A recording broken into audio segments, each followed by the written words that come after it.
The time is here, the hype is upon us because Vigilante Deku is now live in My Hero Ultra Impact. However, should you actually summon for him, we're gonna go over that here today.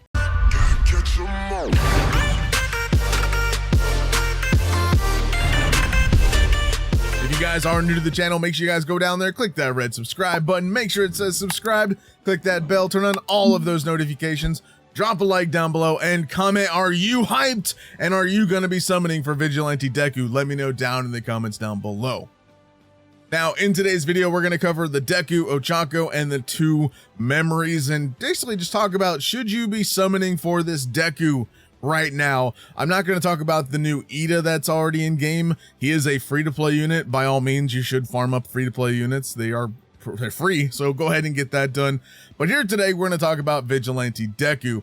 Also, if you did miss out on some of my other videos that I did do, we have the more characters coming to Ultra Impact at some point. Make sure to check out those videos, link in the description down below. But yeah, so Vigilante Deku, man, he is here, he is hype, we are ready to go, man. So let's take a look at the banner itself. I also did update the banner page. If you guys couldn't tell, there are some featured and pickup rates and all that stuff that all beautifully shown here, by the way. Hopefully you guys like it and stuff like that. But Vigilante Deku's banner, we have the Gacha exchange, but the rate up characters, or at least the featured characters I should say, is Deku, the new UR memory, Ochako, and the new SR memory, and obviously we have feature pool. Now this is a general banner, so we are running on general banner rate, so that is a 0.7%, something like the Fantasy Aizawa or other fantasy units, if they are singular units, has a UR percentage rate of 1%. On normal banners, it is a 0.7%, so for a UR character and for UR memory, that does share. For the total rate, so if you combine the featured plus the non-featured, it is a total rate of 3% on URs, so there is that there to talk about, or 4%, whichever one it is. You know what I'm trying to say. But either way, Deku is here. I think it's 3% or 4%, whichever one. But math, I don't want to math right now. It's very late. I don't, just bear with me. Either we're not talking about the rates in this video, kind of. But Vigilante Deku's here. Let's take a look at his kit real quick, by the way. So, I mean, just before we look at his kit, though, his art, like, I mean, just look, I mean, the Unawakened art is probably my favorite one of the two. But I mean, either way, his arts are really, really good, especially when they're animated in game, once you can see all that. The arts do look fantastic, right? I mean, definitely top tier art, no matter what.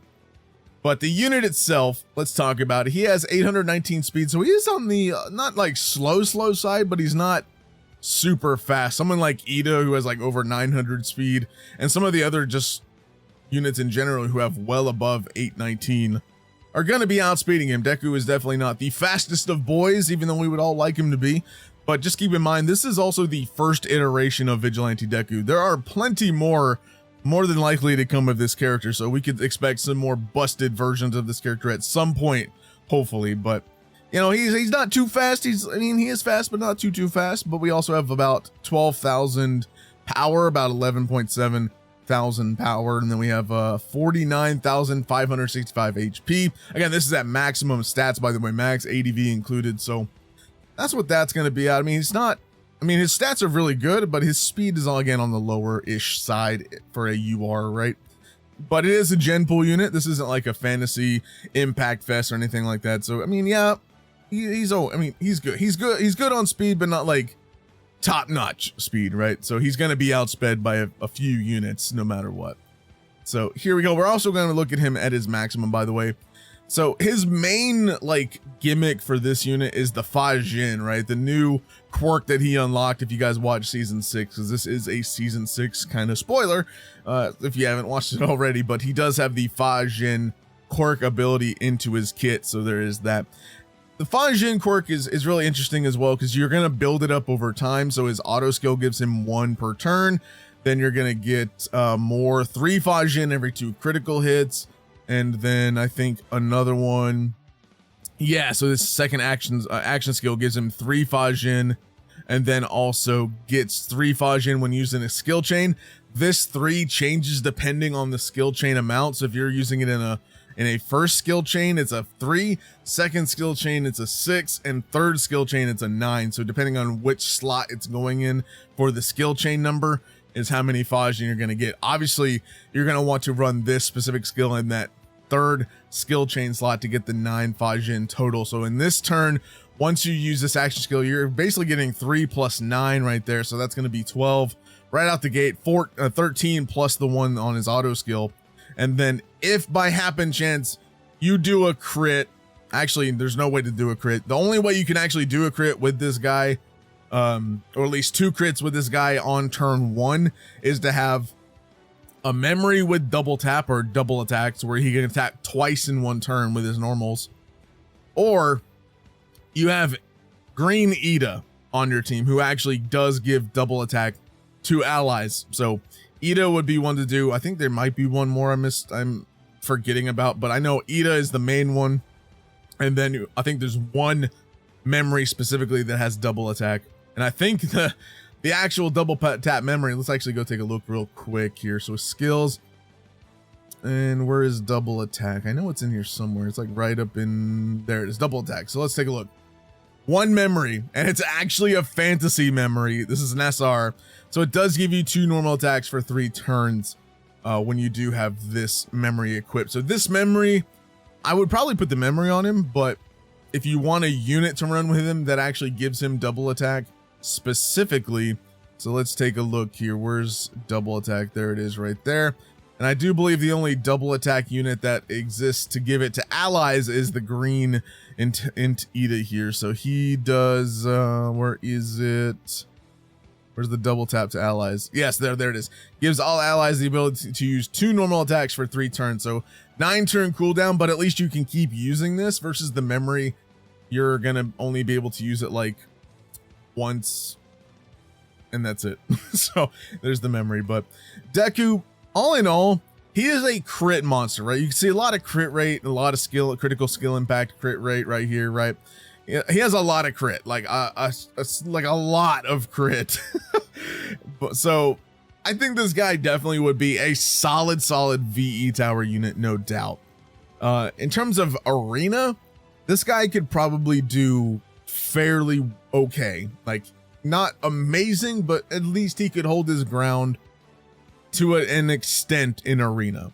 Now, if you're going in arena, unless you're stalling beyond belief to get this, you're most likely never going to hit 30 Fajin. 30 Fajin is a lot to hit, especially because you need to be stalling and farming up this Fajin because you need to get that 9 here. You need to get the 3 here for 2 critical hits. So you need the double tap to keep critting and keep getting those hits off. It's every 2 hits, by the way. So you get 3 for every 2. So you need to do a lot of basically double attacks in order to get that off. But yeah, I don't think you're ever going to realistically see 30 Fajin too often. So unfortunate as it is, you may see it in once in a blue moon. Like this is probably a rare, if not a very uncommon occurrence when you're going to actually hit 30 Fajin no matter what. Now, Deku, but just overall, he's a strong unit. Like, I'm not trying to downplay him. He has stun in his first action skill as well. He can stun the opponent, medium chance of stunning, and so on and so forth, right? And then he also has medium chance of stun up here, and then he gives action skill cooldown time. So again, he could be very decent for not just VE Tower, but for like PvE content in general. He could probably hit fairly hard, especially if he's critting a lot, right? So definitely VE Tower is 90% going to be his strong suit of where you're going to want to use this guy, and then other general PvE content. Now arena, like I said, arena doesn't seem like it's going to be too fantastic for him. He might hold his own, like I said, okay-ish, but other than that, I don't see him being a high tier PvP unit in arena by any means. But if you're struggling on VE tower units, this guy is a good one to go for sure, especially if you need those crits and to help you get through some of those other stages that maybe you just can't beat. This guy does fairly decent for VE, and again for general PvE content in general. He's also a red unit, so Deku, they seem to not want to give Deku like yellow for some reason. like Deku has, let's see, he has red, like 2 yellow, 3 yellow with the R, but let's say 1 yellow UR. Then he has 3 reds. You have 2 blues, DSTs, and like they just don't want to give him a yellow character, I guess. So hopefully the next Deku is a yellow. But is this guy worth summoning for? That is the big question we're here to talk about. He is a general pool unit. Let's go back to his banner. He is a general pool unit, meaning he is going to be in the general pool of every future general banner and even fantasy banners or Impact Fest banners. He's going to be in the pool of characters. So you have any chance to pull him at any given time from now and forever. You're going to be able to pull him. So he's not like a super must-have limited character. Like he's not going to like come back 6 months later and that's like the next shot you're going to get at. No, he's going to be general pool. He's going to be in every next general banner from here on out. He's going to be in every Impact Fest general pool as well for the unfeatured list. So, you know, it's just about what's best for you to be doing right now, because in about a month and a half-ish, roughly, give or take, well, about a month or so, about a month and a half, yeah, I would say, give or take, in about mid to late May is coming the 2-year JP anniversary, which is celebrated on both global and JP at the same time. By the way, keep that in mind. There is no version gap. Just want to make that clear. But there is the JP anniversary coming up, and I don't know what the JP anniversary is going to hold. Like, we don't know what the units are going to be. More than likely, 98% sure those JP anniversary units are going to be busted. They're going to be very good, like well above this Deku, probably above some of the fantasy, if not all of the fantasy units, I would hope at least. But yeah, JP anniversary, I expect some big hype for JP anniversary at least. My guess is that we're going to get more like alternate outfits, and I think we're going to head into the steampunk outfit era. So that's kind of where I think JP anniversary is going to be out, but I'm not actually entirely sure. That's just my guess right now. But as well as, no matter what, JP anniversary, they could be introducing different formats to JP anniversary. Like, it's the 2-year, they could change things up, they could change banner formats up and all that kind of stuff, right? So don't know what's going to be like entailed for us come the JP anniversaries. So, and even if then, up until now, we've had 1.5 times rate banners on the fantasy units, right? So they've been increased rates. So you never know. JP 2-year, copium right here, but JP anniversary could bring even, like, we could get a ×2 rate banner, right? You never know. So that's where I'm saying right now, we're very close to the anniversary.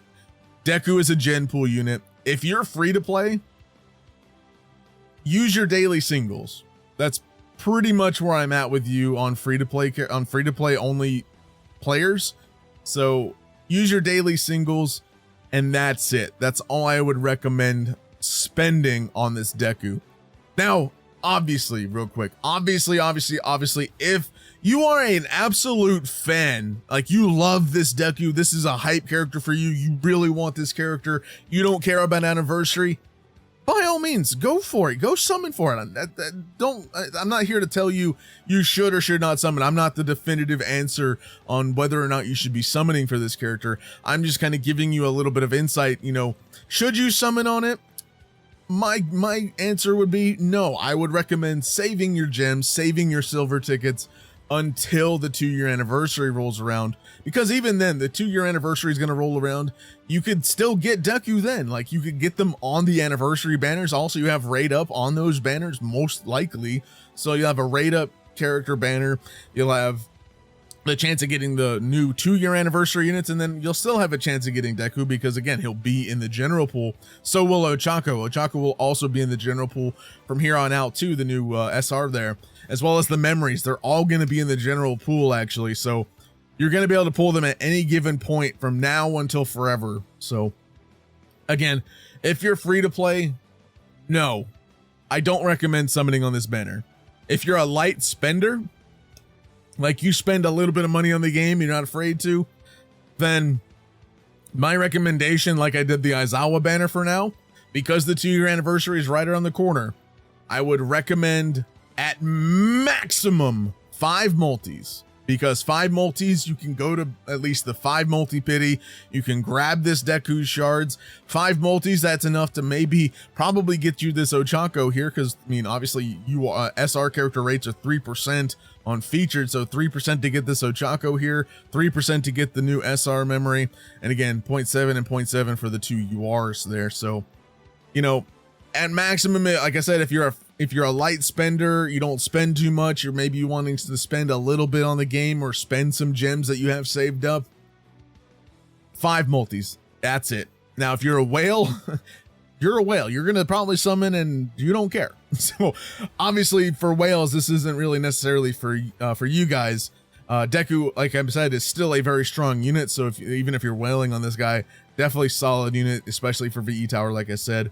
And again, if you're players that are looking for VE Tower units to summon on and stuff like that, or for general PvE content and stuff like that, that you need a PvE based character to kind of get you through some things, this Deku definitely can help you with that. And especially the Fantasy Aizawa that's up right now. My personal preference is I would probably still summon on the Aizawa banner if you're looking for a good PvE character, because Aizawa, I would say, is a little, not even just a little, but a lot better than this Deku in terms of what he can do and how he can help you out in PvE content. So I would recommend the Aizawa banner over this guy. But if you still need a VE Tower, you still need a general PvE character, you could probably get away with using him here and there in Arena, especially in lower tiers of Arena. So if you need some, you know, just to get you through some lower levels of Arena and stuff like that for your rank, then this guy could help you out with this too on this Deku. So, you know, that's pretty much where I'm at. Ochako, I mean, she's a decent unit as well. Nothing really too much to say about Ochako. I mean, she has the ability to nullify normal attacks counter for 3 turns, kind of like her int counterpart a little bit as well as what she reminds me of. She increases max HP of allies that are heroes by 20%. It shortens tactical cooldown time by 1, increases pulse ultra gauge of all allies by 50% up to 3 times. And then she also has decreases speed and decreases opponents' critical hit rate. Skill impact. Yeah, so yeah, she also depends if you're facing like a villain for this one specifically.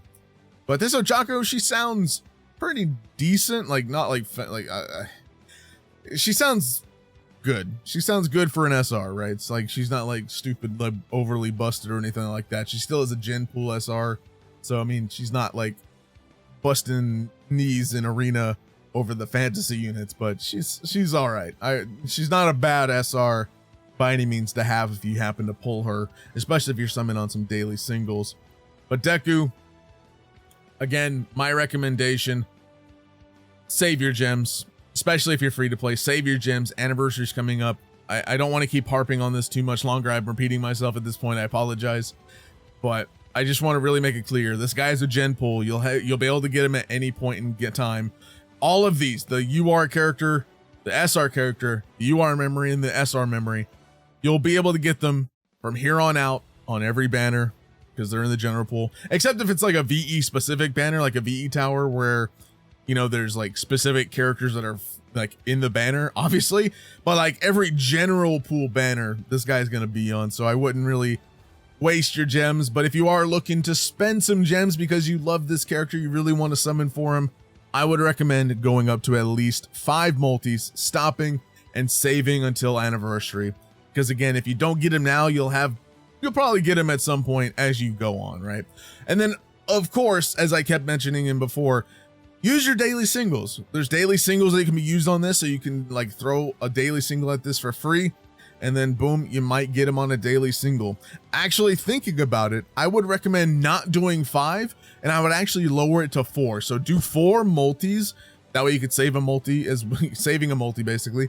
And then I would recommend using your dailies to get you up to the 50. That way you can then buy shards if you need them, or buy the Ochako shards or whatever the case, right?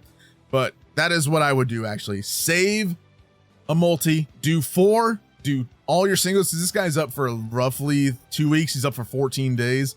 So you have 14 days of daily singles. So I would, 10 of those, obviously I would count towards it, but I would do 4 multis plus your 10 daily singles. It's going to give you 50. Buy some shards if you need them. And that's pretty much it. So let me know what you guys think down in the comments down below. Deku Vigilante is here. He's hype. I know you guys are going to probably want to summon for him. Let me know if you do summon for him down in the comments down below. Hopefully you guys have some good luck if you do summon. And I'll see you guys next time. Have a fantastic day. Make sure to check out my other videos that I do have on the channel. And I'll see you guys next time. Peace.